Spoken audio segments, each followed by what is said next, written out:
If you seek truth, you will not seek victory by dishonorable means. And if you find truth, you will become invincible. Epictetus.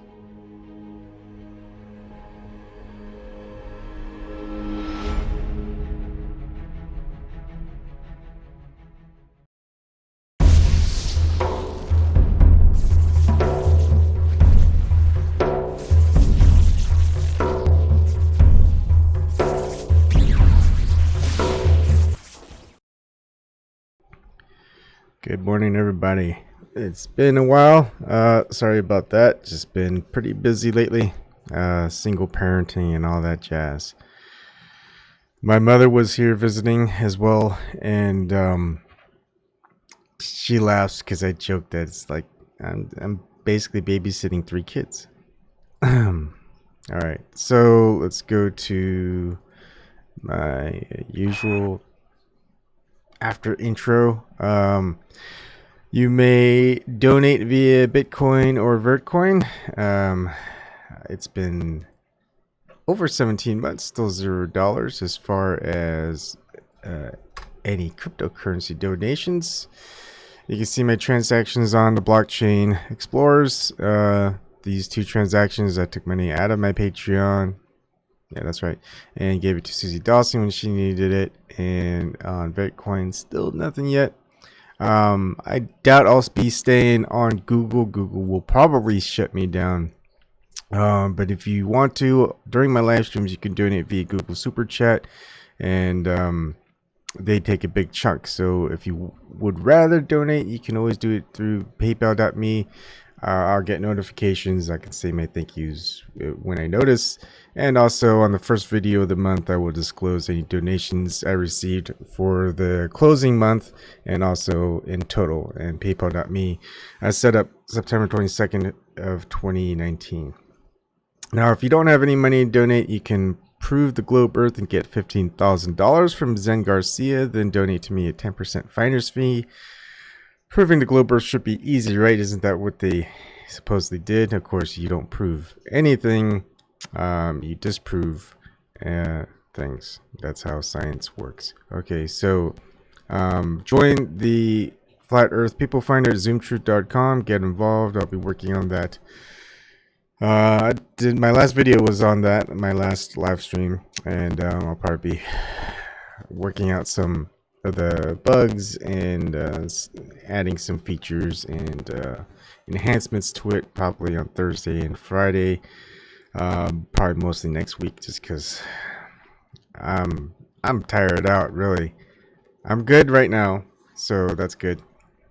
My daughter's got a concert tonight at her school, and tomorrow we'll be driving to Omaha and back to pick up my wife, and the commute each way is an hour and a half long. Hey, Port from Co-op. Hi, Hope K. Hi, Megazog. Hi, Christian Sadavar. Man, my audio's glitchy. Let me listen to it real quick. Oh, so that's good. Yeah, it is. All right, I know the fix. Give me a second here.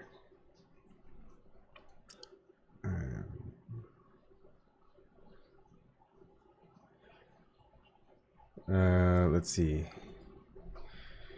All right. Give me a second.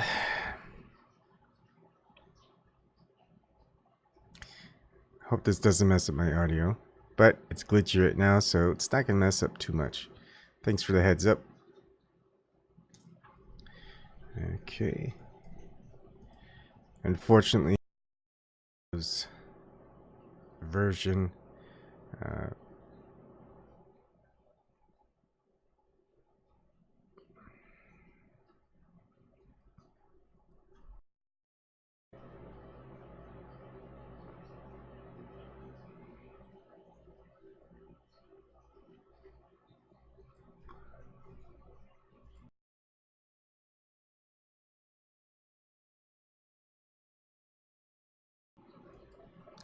Okay, let's see how that goes.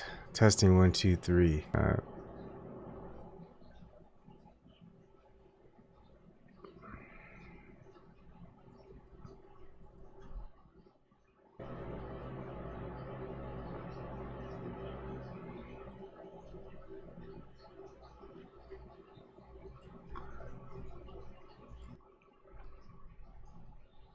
Actually, I know an easier way of testing my own audio out. Give me a second here. Testing 1 2 3. Testing 1 2 3. All right, good. That's good. All right.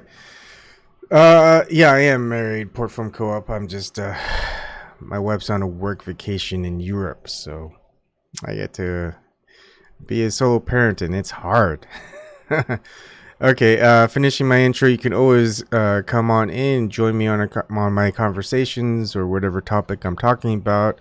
The link description is the link, and the information is in the description box on YouTube. You can see it on the screen, and if you're watching through DLive, you can not DLive. I'm sorry. If you're watching through DLive, you can request it, and I'll just paste it there. If you are watching on Steemit, you could see the information on description box. Steemit via vim.tv. And all of my information and broadcasts and whatever are free. There's no exclusive content and all this stuff, no membership stuff. It's always 100% free. The only drawback is the platform. So, for example, YouTube will copyright strike me, block me, or remove my content. So if you really want to see a lot of my videos without any of the censorship or me having to remove certain aspects of my videos in order for YouTube not to remove it, watch it on DLive during my live streams. Watch it on LBRY when I upload it, and you won't have to deal with, hey, I thought you we're going to show this, or you're talking about this. I didn't see any of that. Well, that's probably because you're still watching on YouTube. And I know a lot more people like watching it on YouTube. No, I have not yet part from co-op because I'm just too tired. But I will. Once my wife comes back, I think Thursday or Friday, because I was like, in my head, I'm ready to watch Stalker. I'm ready to watch Stalker. So yeah. You'll see me doing a talking about next week, or at least when I see you on, I'll mention Stalker. All right, so there's my intro. Just a couple of things. I mean, because I don't get to do much, I'm just basically babysitting. Getting the house in order, but I did watch a couple. I'd like to listen to podcasts, listen to video interviews, and hopefully I can get a couple of these people on. Robert M. Price, he's been on a lot of different podcasts. I wanted to try to get Christopher or C.H. Lawson on, and Theogens and Christianity. What's interesting, right about this morning's topic, it's just going to be me kind of going over, just speaking off the top of my head on a couple of things that came to mind during the last couple of weeks, and it's been a very nice blur. I'm glad my mom visited. I'm glad we could have dinner with my wife's parents. I'm glad my kids can just have the experience of what? I did not give that thumbs down. Yeah, and all of that jazz. Where to begin? Here's and I might as well just switch it on over because there's really nothing much to show. It's just me talking.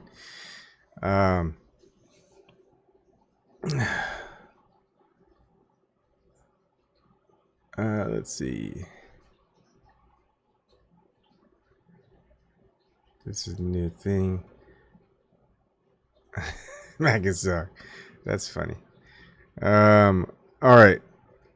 So, what was I gonna start with? Interviews. No, let's start with vision. All right. We've got two eyes, but we can only focus on one thing, right? You would think we'd be able to, two eyes, we should be able to focus on two separate things. It doesn't seem to work that way. It's the whole Vesica Pisces type of thing, right? Do you ever wonder, like animals that have more than two eyes, are they able to focus still only on one thing, just a little bit better with depth, or can they finally actually focus on more than one thing? I don't know why that came to mind. I think it's because when I think of interviews, and a lot of people don't quite just kind of slow down and relax and just realize, look, inter is between views. So it's basically an interview when you're talking with someone else. It's between two different views. Just like having two different eyes, or two eyes, two of the same eyes. But we're focusing on one thing. And we can only focus on one thing. But the more we have more people focusing on one thing, we can hone in on it a little bit more. It's not like we can... it doesn't make any sense to have an interview and focus on talking about two different views. It needs to coalesce into one focused idea or result. So that's what I call simplicity, and the simplicity of truth. And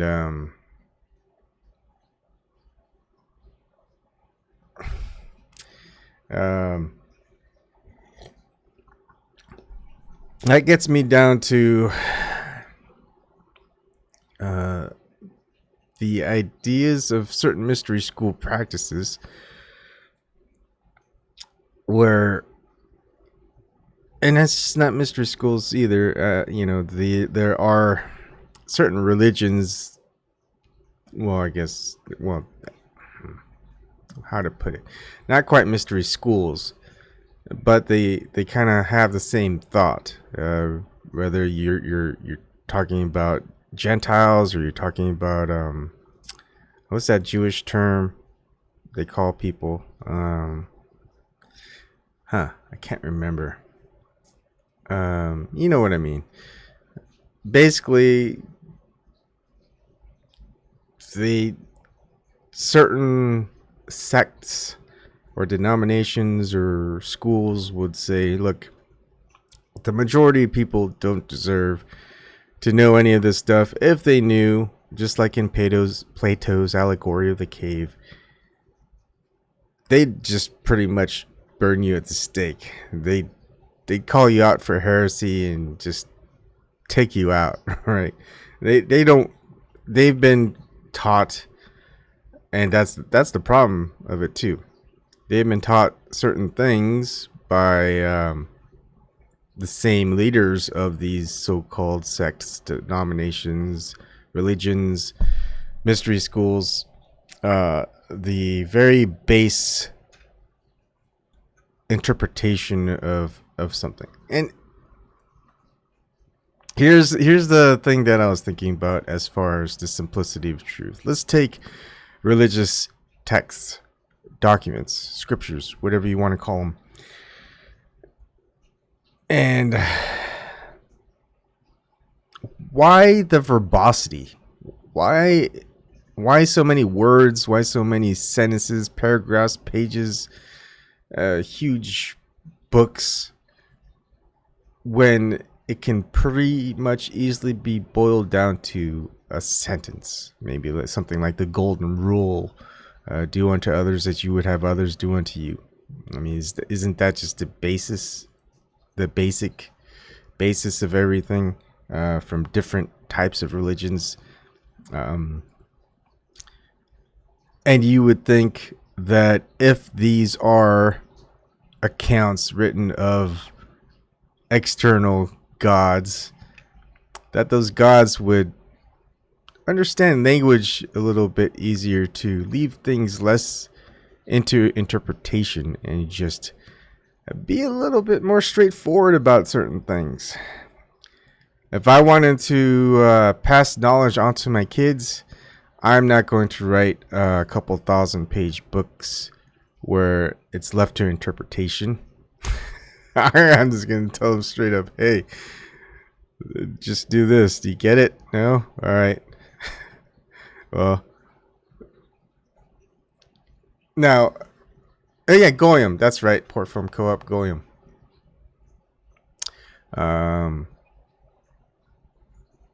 So that's just kind of the hypocrisy of these types of schools, religions, and all this stuff, where they hide the truth to the public. Because honestly, everyone is capable of knowing, everyone should know, and basically they would not be leaders of anything, founders, masters, if there were no slaves and students and all this other stuff. And it's like the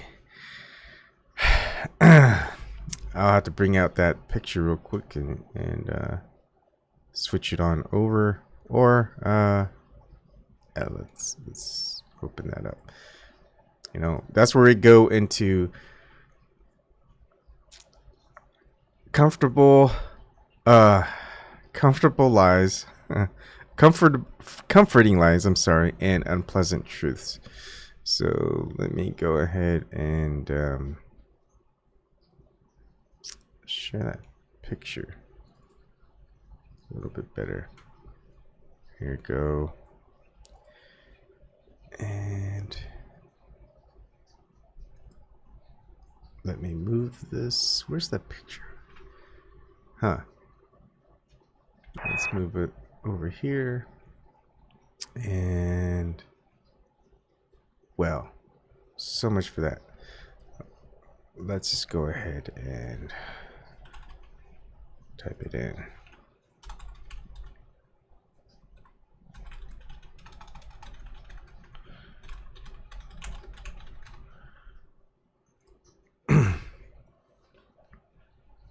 Where is it? There should be a good one.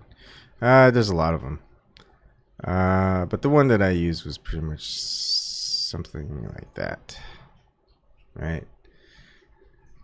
I think what should be added in that photo, in that cartoon, I'm sorry, is that people in line should have money in their hands waiting to give to that person that's on that booth for the comforting lies.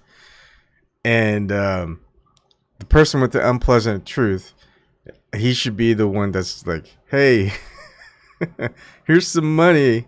I'm going to tell you some unpleasant truths, because it's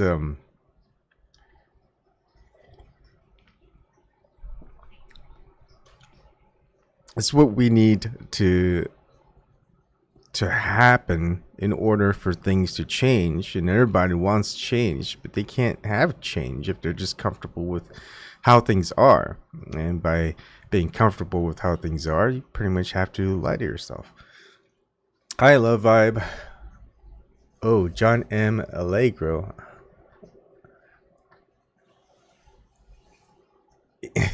Yeah, I mean, isn't that it? I mean, what's the point of certain people just going on and just trying to tell people the truth and nobody wants to listen? You've got one of the things that I'm subscribed to on YouTube is IO, Inform Overload. It's okay. There's a lot of people that watch it, thousands of people, if not millions. They got some propaganda, but what they do, and a lot of was that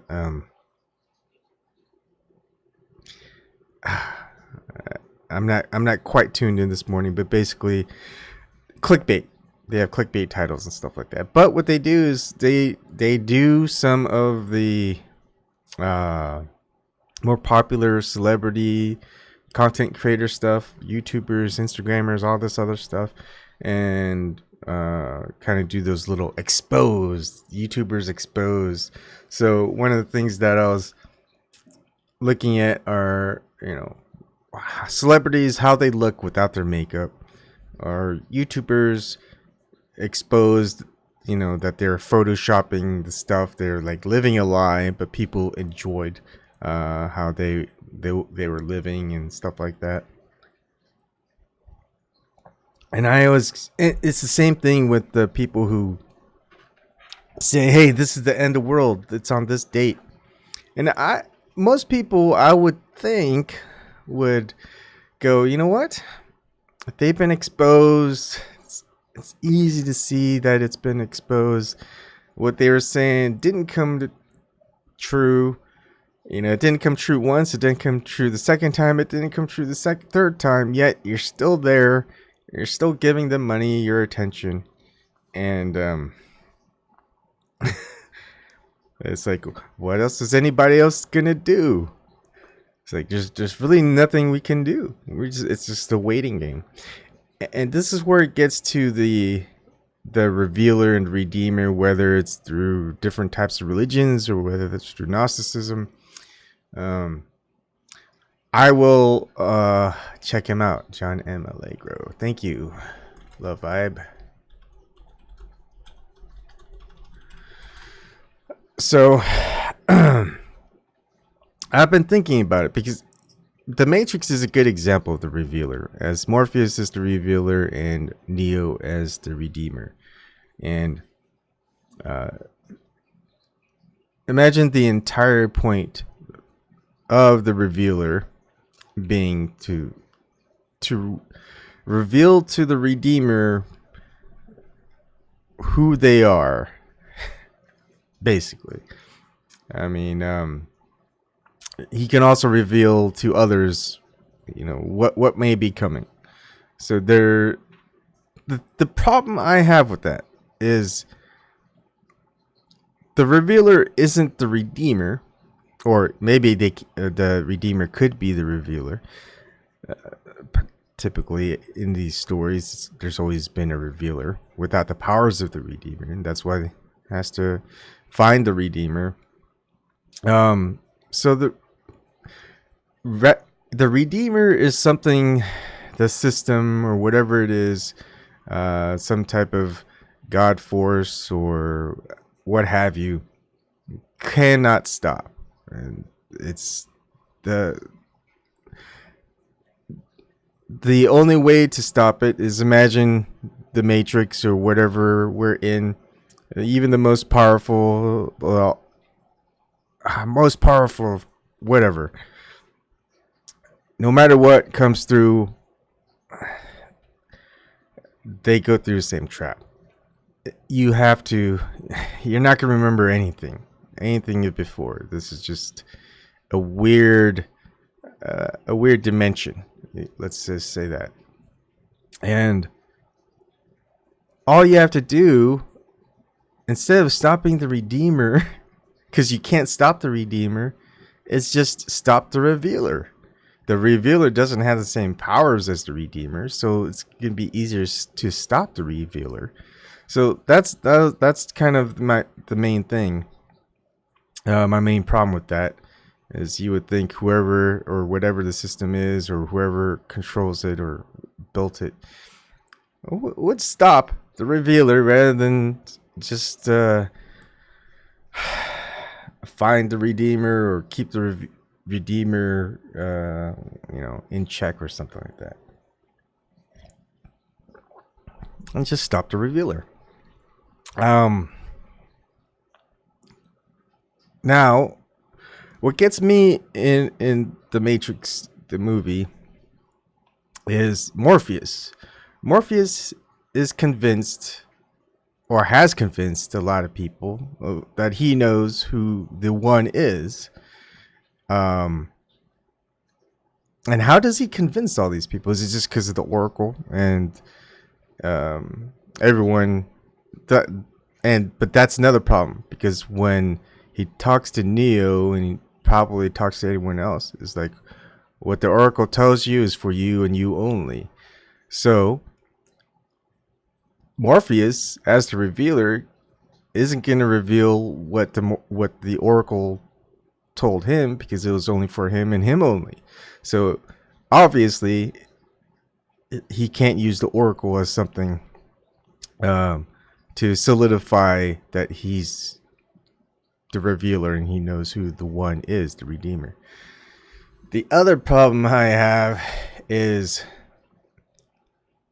how did Morpheus know Neo, Mr. Anderson, was the one? There was no lead up to it.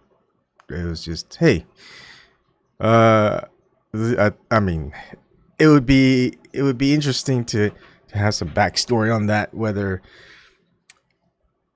the Oracle gave him a picture. This is called Mr. Anderson. He's the one that you're looking for. It's like, because leading up to it, there's really no indication that he knew who the one was, and he never met the one to test him while in the Matrix. He was outside the Matrix observing Neo, and they found him. So can you find him outside the Matrix and then go in and all this other stuff? So there's a lot of things there. That's a little bit too easy to dissect, and I don't think it should be that easy. And now so all that aside, all those problems that I have with the Revealer, here comes the Redeemer. And the Redeemer is someone that's just gonna expose the truth to everyone, right? It goes against everything that the mystery schools and religions and all these denominations, sects, whatever, have. The Redeemer exposes the truth to everybody, and therefore that's what gets people, that's what saves people. That's kind of the entire premise of it. So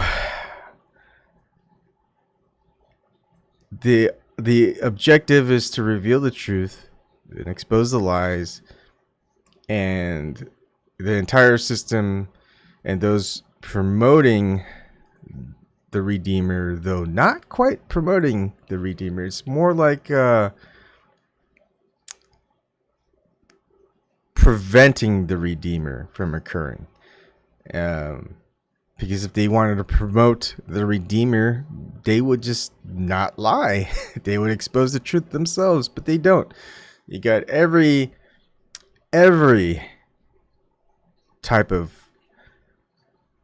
system out there that are creating and propagating their own lies, for their own means, for their own end goal. And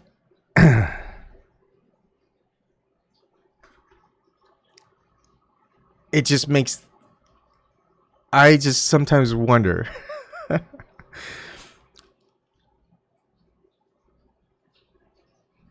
their effect is pretty much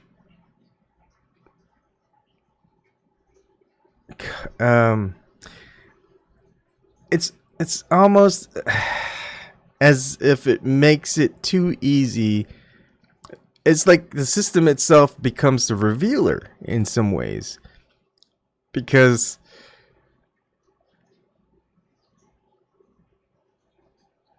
it's just so blatantly obvious when you really focus in on it that there's just lies and hypocrisy. Because if these systems were doing what they were meant to be doing, things would be set up a lot more rationally and logically, and it's not. And that's right, Captain Will. I should probably move it back. I like you guys' chat. And some people can't see the YouTube chat when they're not on YouTube, so I do like to focus on the chat to appear when I upload on LBRY and stuff like that. And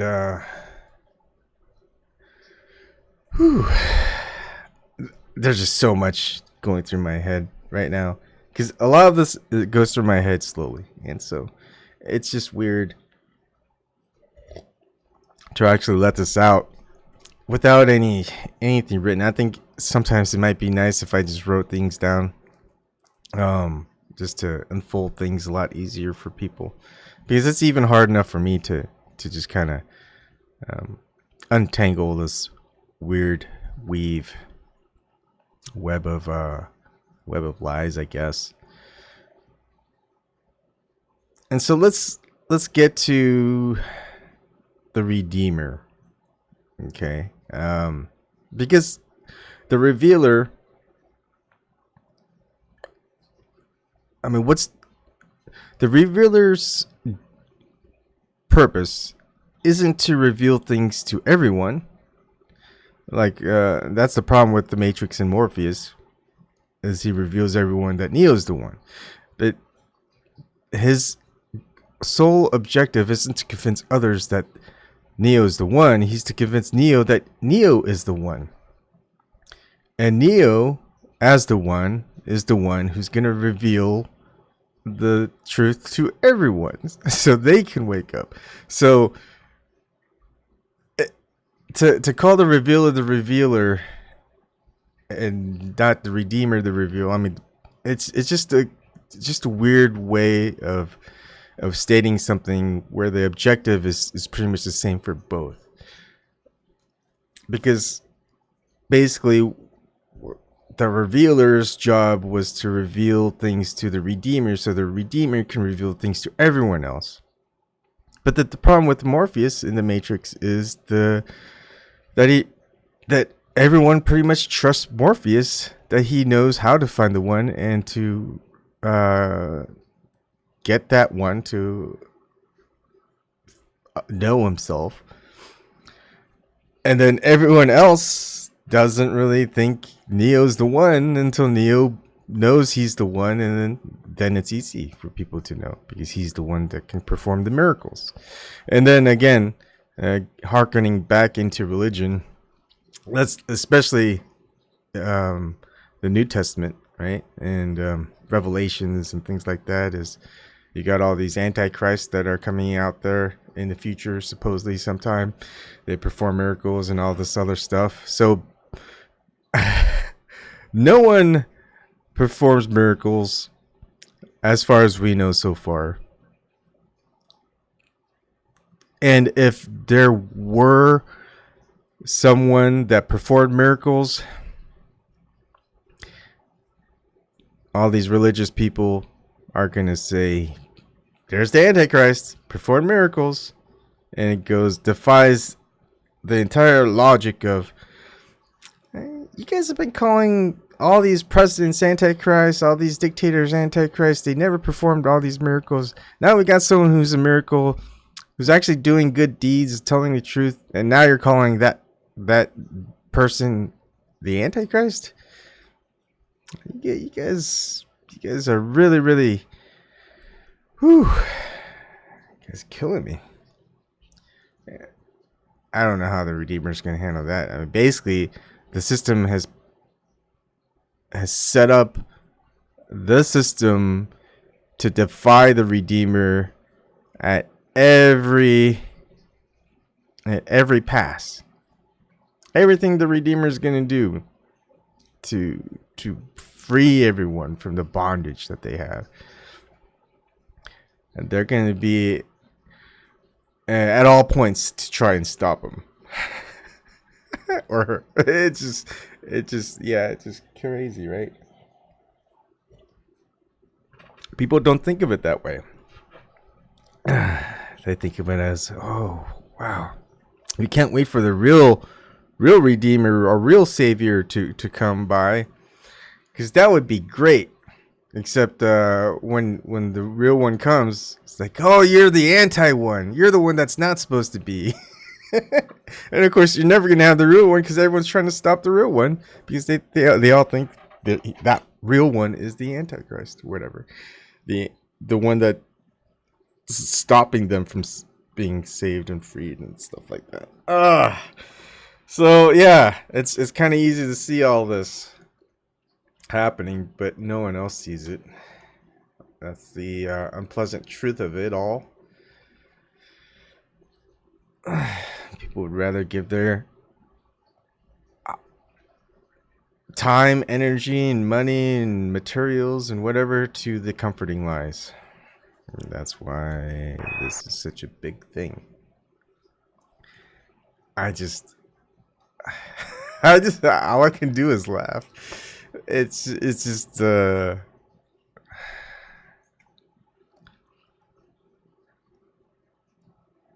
I guess that it's just so unpleasant. It's unpleasant. It's unpleasantly funny. Another thing that I was thinking of, this is getting a little bit past the Redeemer Revealer stuff, but thinking of those that, how do I say it? Those that are here, that they just never feel at home here. It's as though his home is somewhere else. That they're always rebellious of the establishment, the systems that are here, and they don't know why. There's no rhyme or reason to it. It would just kind of suffice to say that they realize they don't really belong here. They don't want to be here, but they're here. Now there's another group of people who are here and they're comfortable with how things are here, even though things aren't perfect. They like being here. And then so those, we don't have to worry too much. They're okay with how things are. Now it gets to the point of those who are here and they feel like they're a slave to this reality and they want to leave. Now those are, I guess you would call, newly awakened, I hate using the term souls, but souls. And they see this place as a torture chamber, hell, something similar to that, even though it has some good parts to it. I always wonder, if you're in hell, do you ever get used to it? If hell, there is a thing as a hell that's for eternity, do you ever get used to torture? Do you ever get used to certain things that are horrible and painful and things like that? And the problem with the idea of hell and torture and things like that is that as far as material goes, and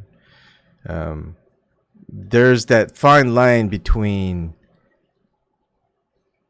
pain and pleasure, right? You have too much pleasure, it starts getting to be painful. And if you have, but of course I don't think the opposite is true. If you have too much pain, then you're going to end up having pleasure. Who knows? Maybe we haven't gotten to that point yet. But that's the thing. Too much of something could be a bad thing.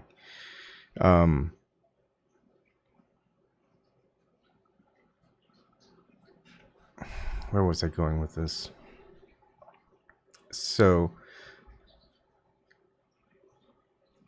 let's say we are able to adapt to pain and this torture, psychological one or physical.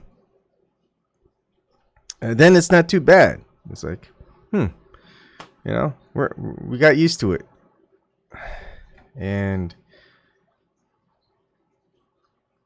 I guess people just okay.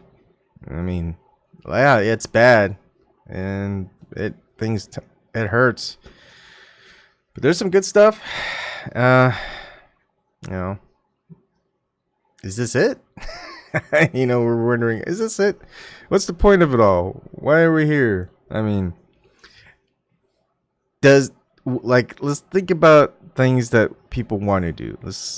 Because people are toiling and working all day, 24/7, working 5 days a week, about 8 hours a day, probably more. Their commute's about anywhere from an hour to 2 hours. They got their lunch and their breaks.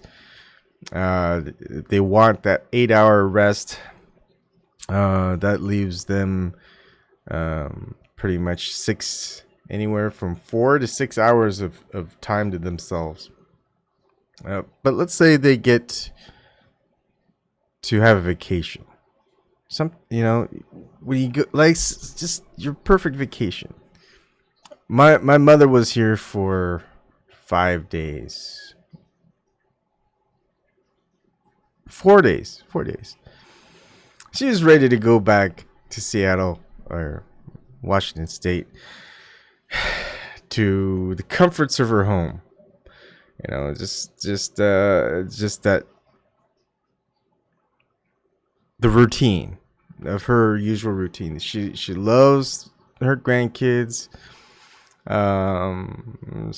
She loves my coffee. She loves me.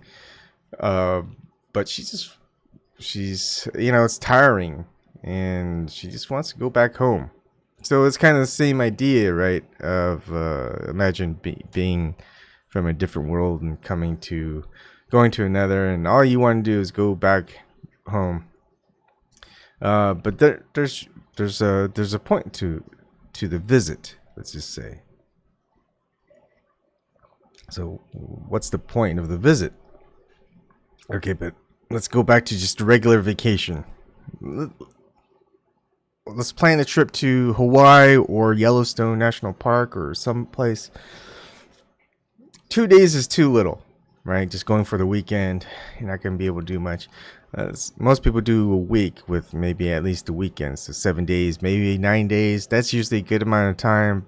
Enough to see everything, but not to really experience everything.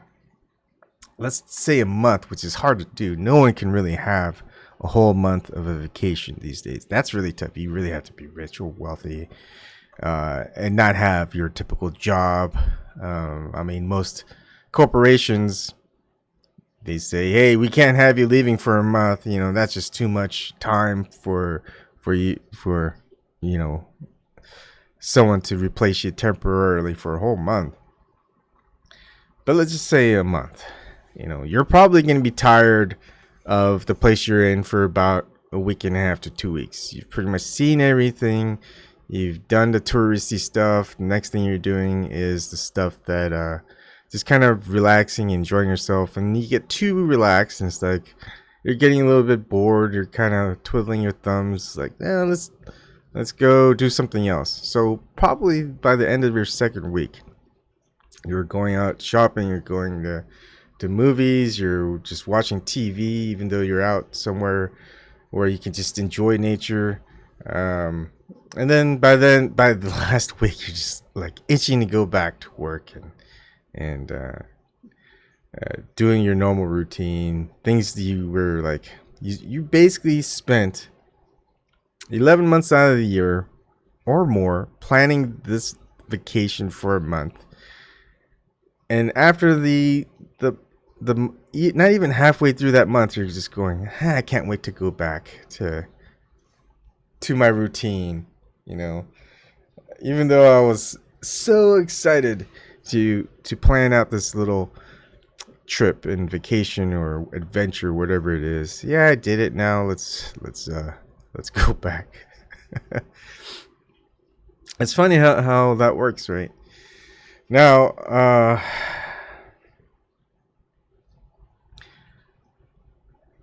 people feel this place as torture, as being not good.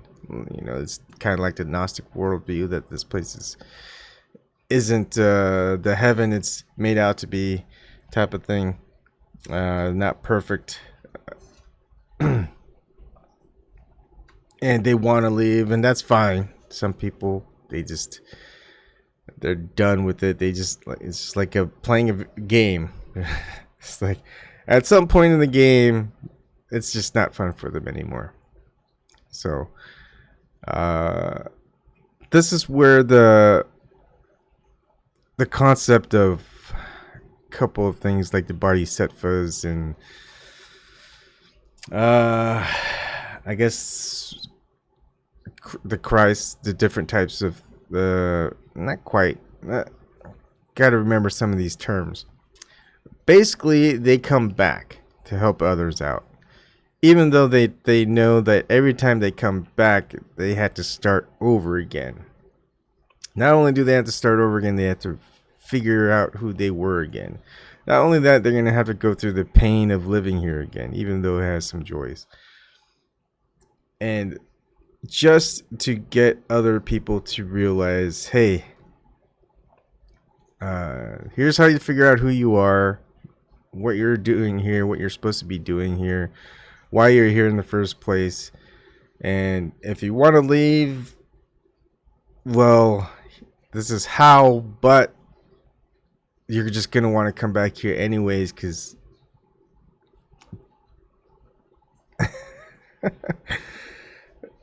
you know why we're here. And when you realize why you're here, you know why you're here, you know why you came back. And it's almost like the opposite of the vacation. You're wanting to go back to work. You know, it was a nice vacation out there, but there's a lot of work to be done here, and that's why we're here to work. Not work as in like the jobs that we do, your 9 to 5 and your careers, not the material job. The job that was out there, if you feel like if this is not your home. And so that's what it is, you know. It's not easy, it's hard, and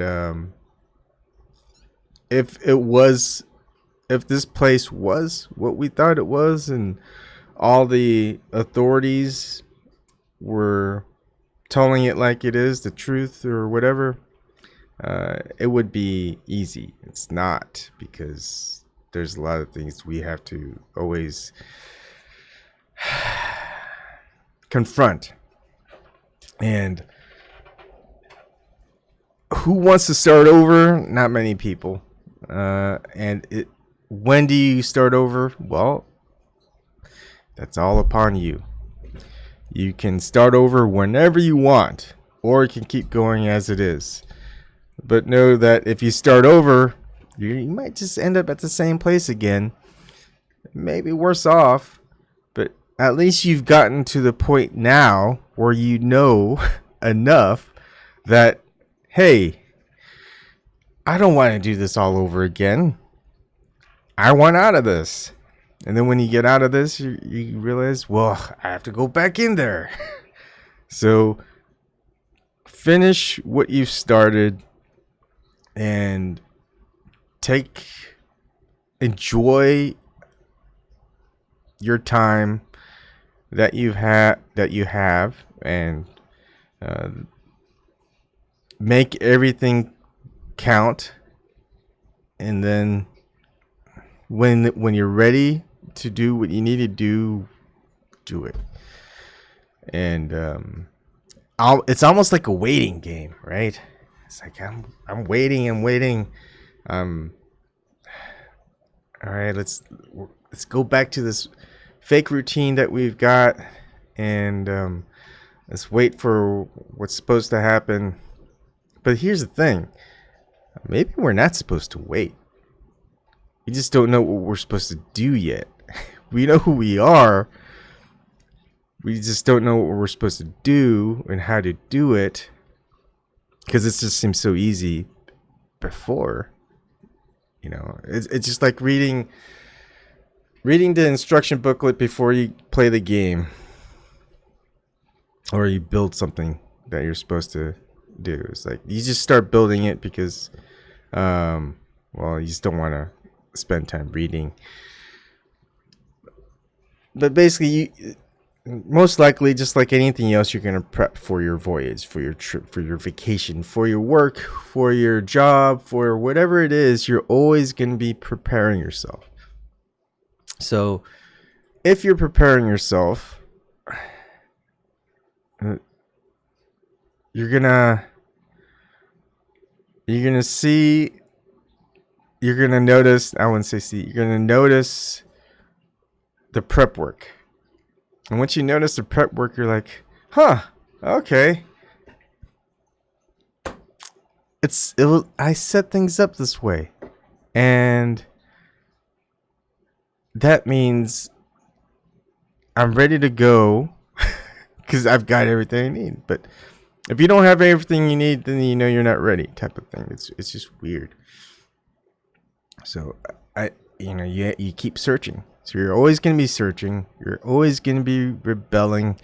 You're always gonna be tired and trying to figure out what to do next, just like in a video game.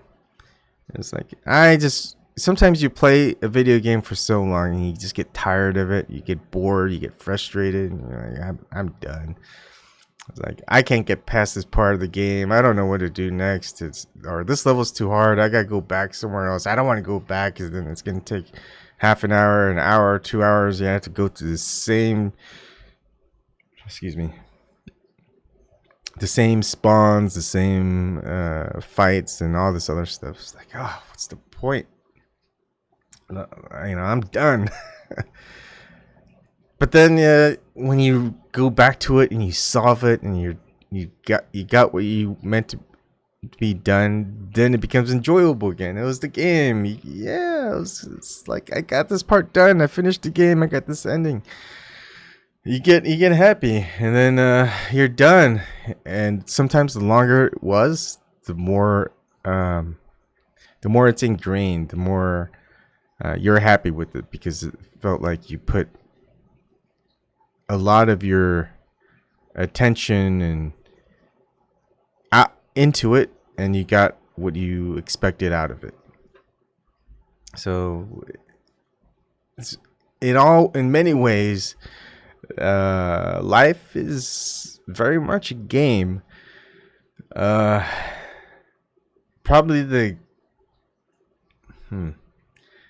most important game and the biggest game that we know of. And the interesting thing is, there's a lot of games that mimic life, like simulations, right? And those are kind of a big thing. Simulated games. A lot more people enjoy more the fantasy, the role playing, stuff like that, so they can immerse themselves into a different type of world. But a lot of people like simulations, like Sim City, like Sim Life and stuff like that. A lot of people love it because it's basically the real world in a cartoon or whatever it is. But they're able to do things and build things that they can't do at the moment because they don't have the means, and they just enjoy that. And then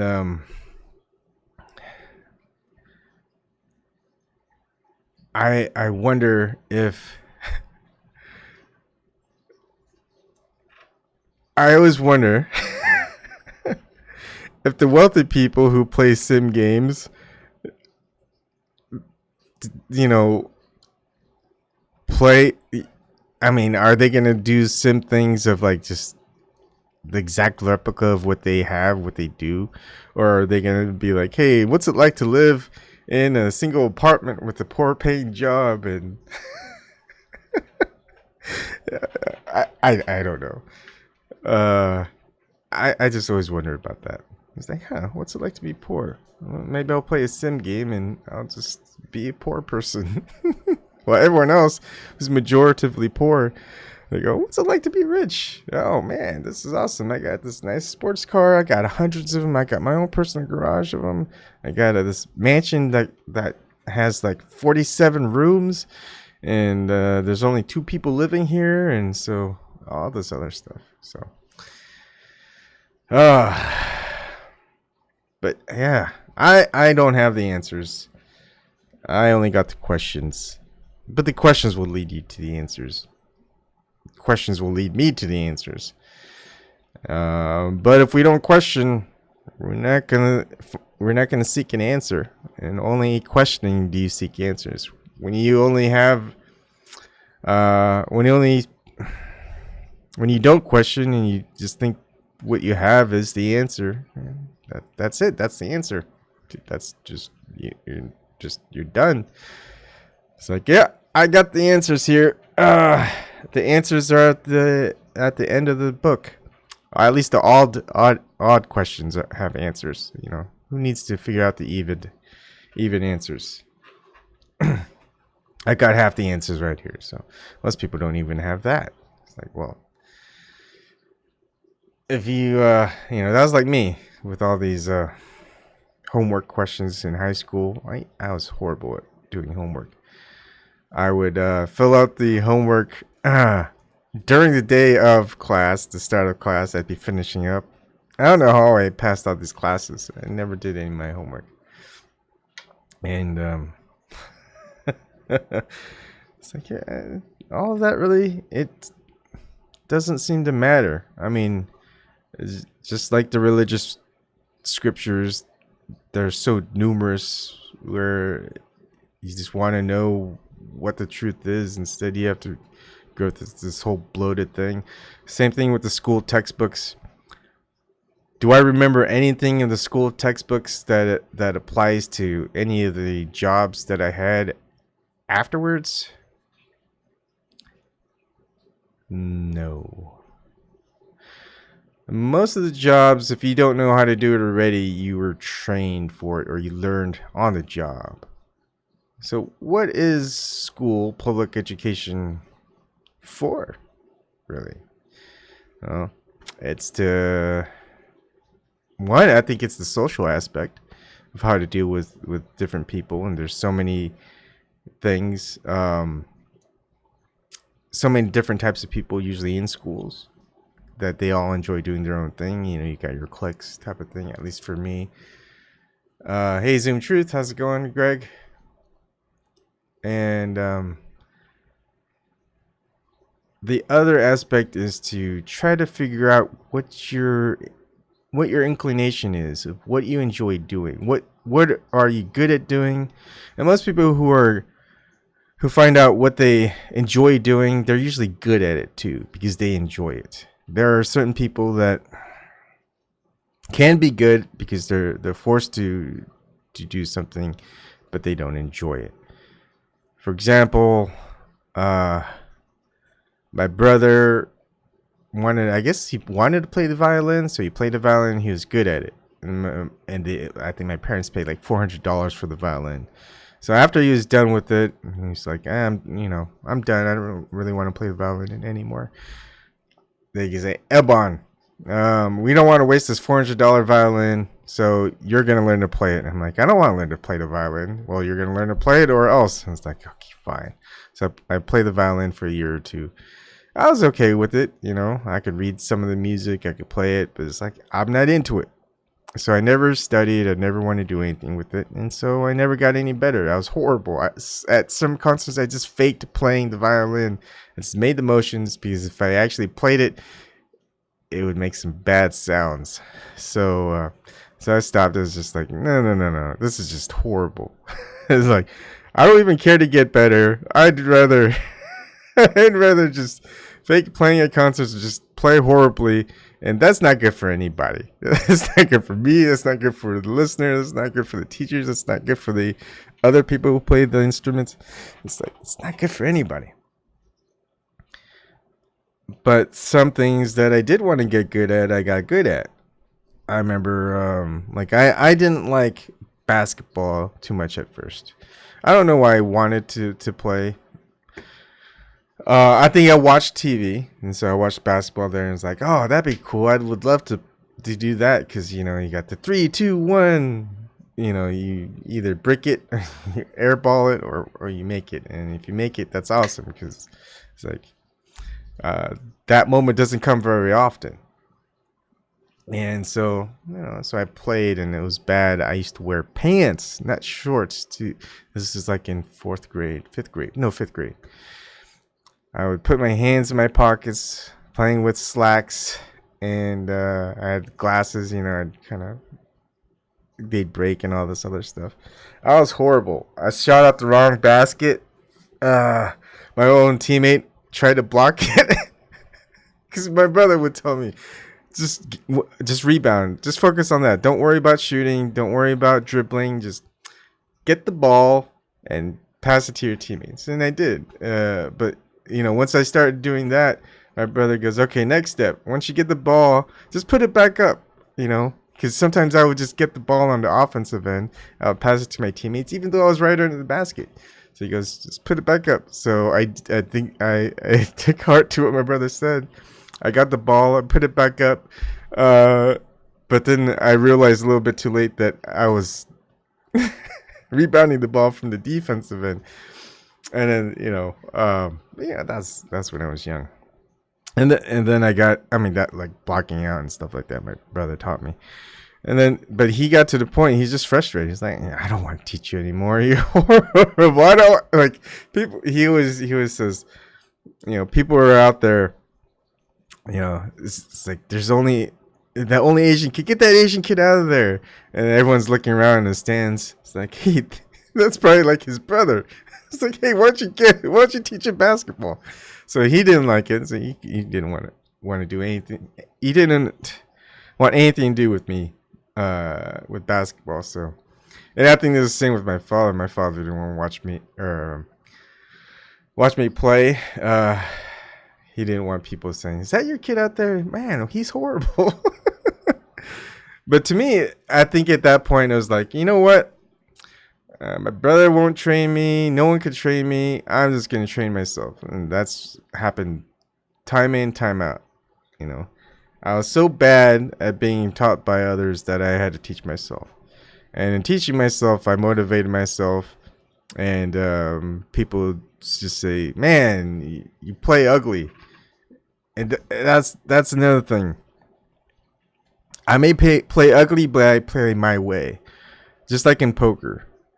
And poker, when I beat people in a hand, they go, why do you play that way? That's the stupidest way to play. It's like, well, if I played your way, it'd be like the smartest way to play for you, because you probably would have won.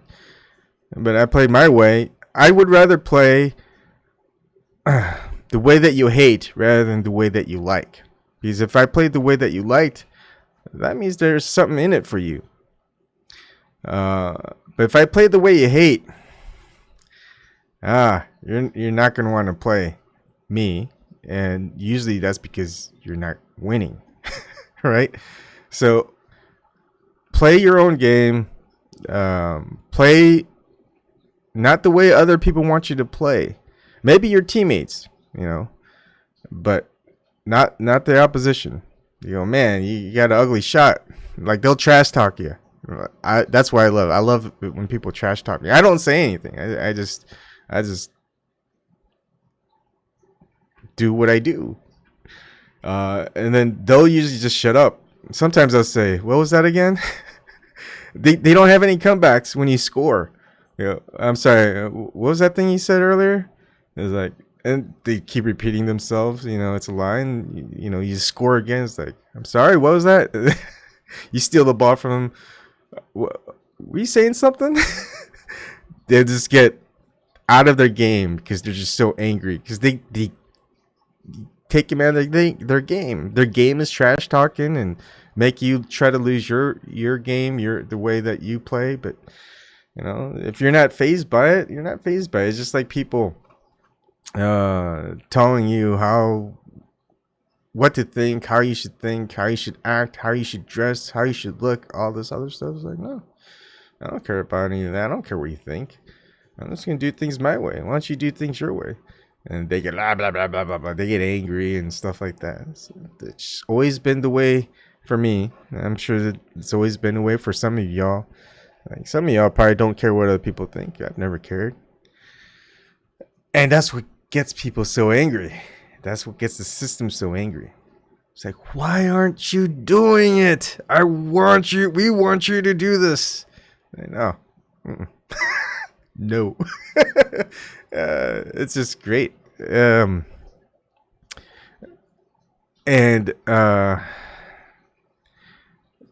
Why? I don't see it as a, you know, nature versus nurture type of thing. It's definitely not in my genes and my genetics, because then my brother, who shares most of it, would be similar to it. Same thing with my father and my mother. My father, my mother, my brother don't experience it, so I'm like the black sheep of the family, maybe. But then there's a lot of you guys, right, out there, and you're that black sheep in the family too, if you're watching me and listening to me. So it's not genetic, it's not nurture, it's not nature. Now let's see if it's nurture. Now that's the same thing, right? If you're growing up with siblings, most of the time you're gonna grow. Most of your time is spent in the same household, the same place where you're nurtured, and so that's the thing. That's the problem with psychology, with nature versus nurture. Is you've got people, same family, who share the most similar genetic traits, and yet someone turns out really different. Why is that? Is something outside of nature versus nurture. Just something something that wasn't manifested here, something that was carried over. Who knows? And wield skeptic, that's a good thing. I like skeptics. Skeptics are good. You can't find the truth unless you're skeptical about it. If you're too accepting of something, what someone states as the truth, how are you gonna know it's the truth? You pretty much have to say, look, what you're telling me is too far-fetched. Everyone else says it's this.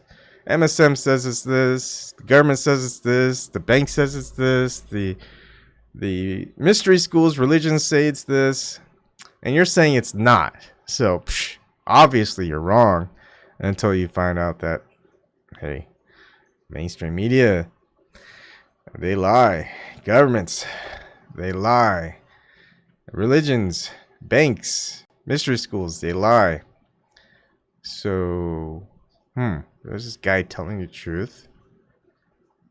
He's not doing it for money. He's not doing it for fame. He's not doing it for power. What's this guy's catch? Yeah, what is the catch? What's the truth? What's the catch of the truth? I mean, a lie has many manifestations to it. There's always a motive behind a lie. What's the motive behind the truth? And what is the truth? Why even care about the truth? Is there if there's no motive behind it?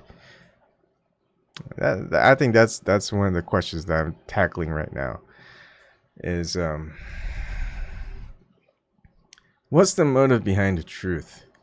And when we find the truth, I mean, is it just to not lie? That just seems too easy. I don't know. I have to figure that one out. I guess I'm still there, working things out with the time that I got. And there's something else on my mind. Oh, wow. It's been an hour, 10 minutes. I'll probably close it up pretty soon. Oh, has anyone been trying to join? I totally forgot to have the sound on if people came in or not. So if you try to join but you can't, just let me know on the chat, because sometimes I forget things.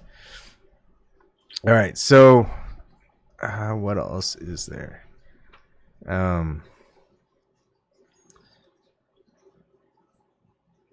Yeah, I think that's the weird thing about it. It's like, well, it's like, what's the point of finding the truth out of all these lies that we have to just kind of keep finding and keep having to say that's a lie, that's a lie, that's a lie. So why hide the truth? What's so important about hiding the truth? I mean, is it because if the truth was out there, you can't get anything out of it? I mean, it's like, I mean, is there no supply and demand with the truth or something? That's what I don't get yet. That's what I'm trying to figure out. Because imagine,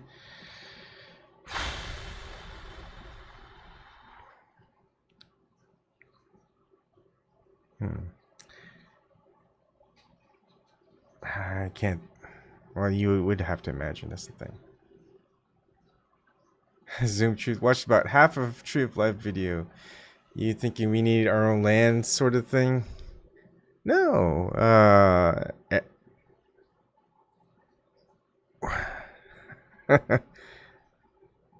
It's...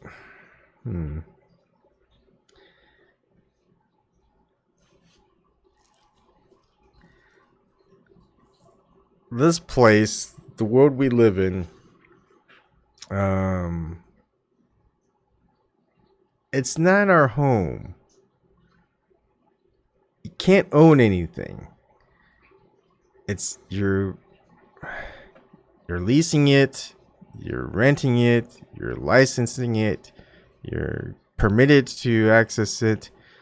You don't own anything. And the reason you can't own anything, it's either because we're slaves or we're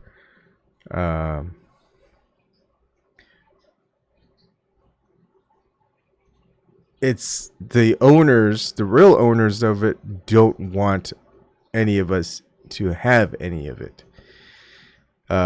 So either of those two answers, and I'm trying to find out more, any ors, includes there's a master who we don't really know. We can't see their faces.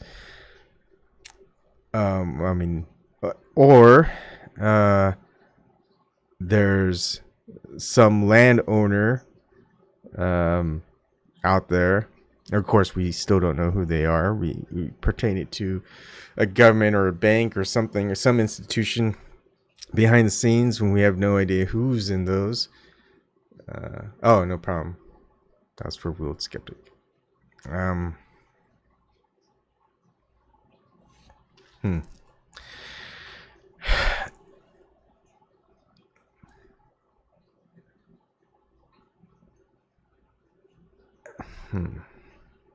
Because I wonder, why not have people own something? I mean, yeah, there are a lot of type of people out there where they don't see land as something as being owned. Yeah, that's just not their way of life. But something out there is just preventing.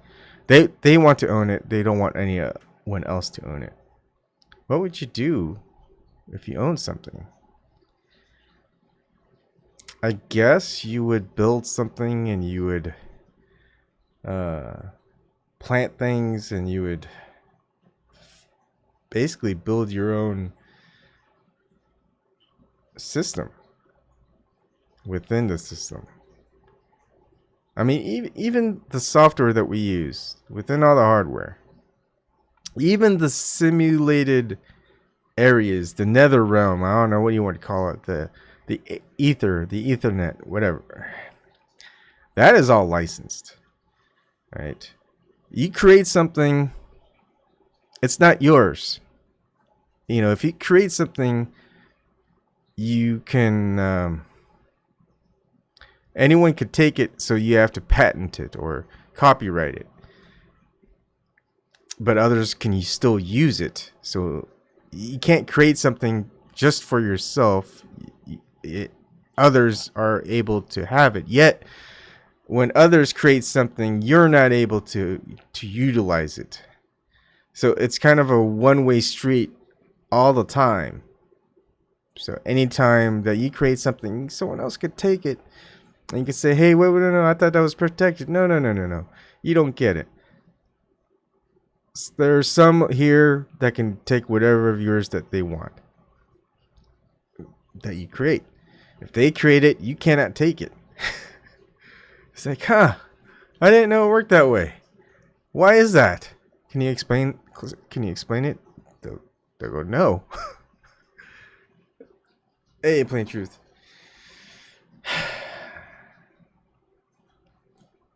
And so I'm always kind of wondering, all right, I want to see the man behind the curtain. What's behind the curtain here? How come you keep saying, "Hey, we can't look past here"? And I think that's what it is. I think keep going to that step, and I think for me at least, I'm biding my time for something. I don't know what it is yet. I'm still waiting. You could say I'm waiting for a sign, but I think I'm just waiting to see if I can figure out all the prep work that I did before, so I know I'm ready. It's like scouting ahead, just like any video game. Like when I play video games, scouting is an important thing to me. Figuring out what the other person's doing. Playing the game like they don't want to play against someone they don't like how they play. They like playing against people that they like how to play. They play like everybody else, like a robot, doing things people wouldn't think of. They hate that. They say that's cheating. They say that's either exploitive or cheap. I think cheap is the good word. People hate people who play cheap. It's like, dude, it's part of the game. If you want to play cheap, you can play cheap.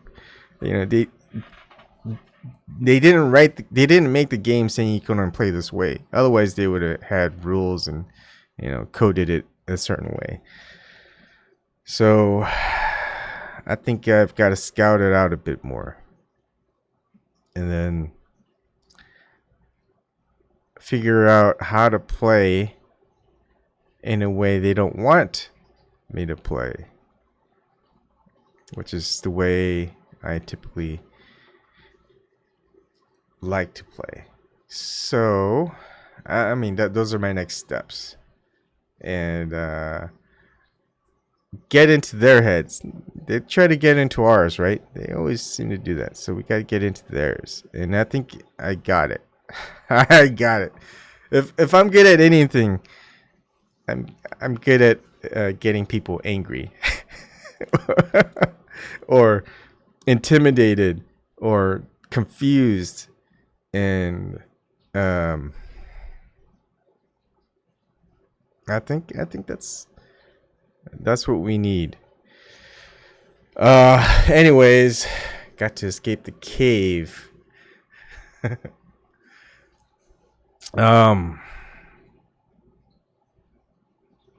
Plato's cave, the allegory of the cave. I'm thinking a little bit about that, and I know the segue that I wanted. I think I'll spend a little bit more time on this one. Okay, going towards people who seek power to rule because they would enjoy what that brings. Now let's take two examples, kind of polar opposites of people who are in power. Let's take a philosopher king like Marcus Aurelius, who did things for other people, who view ruling as a public service to others, to have justice fair and equal to all. And then you have someone else who's a dictator, who usurps power to bend others to their will, to have others serve them, to enjoy the fruits of others' labors. They utilize that power so they could keep the material pleasures, rather than a philosopher king who can be viewed as a dictator, very similarly to the idea of, there's going to be a miracle maker. That's going to be the Antichrist, even though there have been no miracle makers and therefore no one's been saved, type of thing. So the idea of, hey, this person's a dictator. Well, no. He's doing this for everybody. To everyone to have their own sovereignty, their own independence, all this other stuff. That's the purpose of one person, so there's no corruption. If you have an incorruptible king or leader, president, whatever, you're going to have an uncorrupted society. And so if you have a corruptible person, well, you're going to have a corrupted society. So what do we have now? We have a corrupted society. So the idea that You got two different people. Now, when you have someone who wants to take that power, be an actual dictator, and enjoy the pleasures of it, and have the public serve him rather than him serve the public, there's a lot to gain from it, right? I mean, you're going to enjoy being in that position. Now, if on the other hand, you view that position as a service to others, you're not going to enjoy it at all. Can you imagine spending your entire life serving others in when you don't have to? You could enjoy the pleasures of it. You can become corrupt. You can do all the things that you want. Instead, you refuse to. You just make sure that others can do the things that they want, as long as it doesn't prevent others from doing the same. You're going to see it as a burden. So I often wonder if maybe that's why no one really wants to take that position. So no one. I think that's why with elected offices, that's why we transitioned that from some type of dictatorship, monarchy type of thing.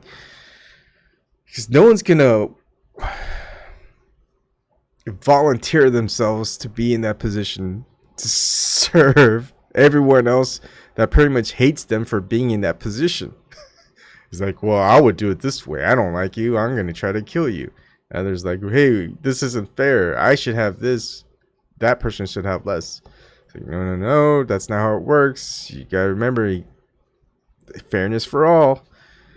It's like being a father figure to, I guess, whatever, billion kids or a couple hundred, million or whatever. It's like, it's a pain in the ass. Why would anyone want to take that position? That's why I think elections are around democracy. It's like no one would want to run.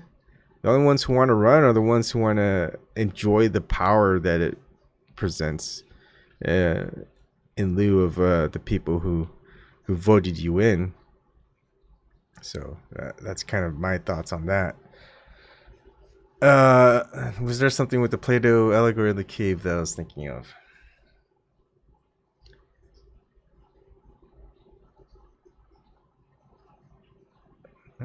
There was, but I can't remember. So I'll leave it at that for now. Thank you for joining me on this live stream. I'd say probably on Friday or next week, things might get back to normal. I'll probably be doing regular live streams again. Who knows? Because that's gonna be Thanksgiving weekend, so that could be a tough one. December, December. At least for the first, December should be more normal. I'll probably do more of my regular live streams in December, but expect me to do a couple of live streams this month. Just things have been a little bit tough and rough, but that's good. When my mom's here, I always excuse me. I always joke around with her, just to relax. You know, when you live here in Columbus, Nebraska, nothing's going on. You don't have to rush anywhere. You just take your time, enjoy yourself, relax. My mother always lived in cities. In cities, you're always in a rush. You want to beat the traffic. You want to beat the lines. You want to, get everything all done, ready for next day. Because next day you want to go ahead and beat the rush. It's it's just funny. And so I always tell her relax, and then she always goes, man, why do you make things so tough? It's like, why do you live here? This is a tough living. It's like, the tough living is always the most enjoyable experience. It's like, right now, like, is there anything memorable? It's like, it's just nothing. But when we're living tough, way back when we lived in Greenwood, Washington State, around there, like, things were tough. You know, when I was poor, she was poor, and you know, my brother was who we relied on, and she was like, that was the most memorable and funny experiences because things were just so bad, right? But when things are good, you know, it's not as memorable. I mean, it's nice. It's just not as memorable. But no one wants to live through those tough experiences again, even though it was memorable. It was just so tough. It was unpleasant. But it was it builds character and all that other stuff, and makes you not forget about how things can get and be, and how things are for others, and it's not easy for others. But anyways, I don't want to go on about that yet. Thank you for joining me this morning. Probably won't see you tonight. Maybe I will if I have something to talk about. There's always something to talk about, though. And have a good day. Thank you.